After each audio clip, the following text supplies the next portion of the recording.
Somnorici, somnorici. Și ne-a rușinat. No, Neață. Neața.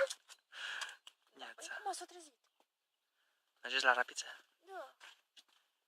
Da, mama. Uite cum e din Floricele pe câmpii, la la la și lili. Isuca trilili. Ce mare rapița. Ce fain. Păi are 1,60 are asta.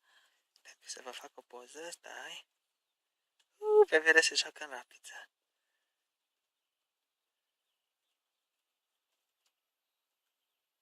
Foarte fain.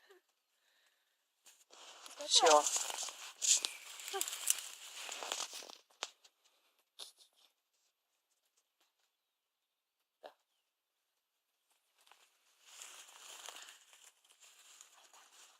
Se vede în bluzița lui Bebe.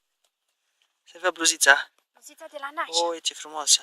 Hai să văd. Bluzița de la Nașa. Stai să o aranjez. Uite, uite, pentru tine. Pentru tine, nu-i de papa. Nu, nu. Asta nu se papă, nu. Asta e bluzița de la Nașa. Foarte Uite sexy. bebele cum stă în fund la mine pe mână. Serios, dacă eu nu știu. Stă în fund la mine pe mână. Bravo, bravo, Bebe, bravo. Bravo, bravo. Căciula asta nu stă în cap. Bebe. Da, dar arată bine, uite. Da, dar nu stă în cap. Uite ce bebe parfumat.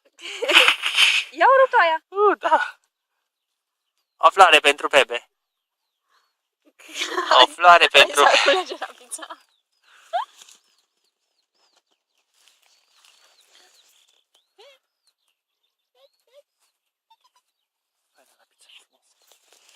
Frumoasă. Opa! Opa sus, opa jos, opa sus, opa jos. Știi că nu lasă floare din mână. Face huța, huța cu crenguța. Huța, huța, huța. Trebuie să fac o poză și eu. Nu știu dacă pot să pozez. Dacă pot, pot. Dacă nu... Da. Las că filmez și vedem. Gata, am terminat. Ia ce fain. Mergem? Foarte fain. Da, e foarte, foarte frumos. Încă nu e chiar apusul, dar oricum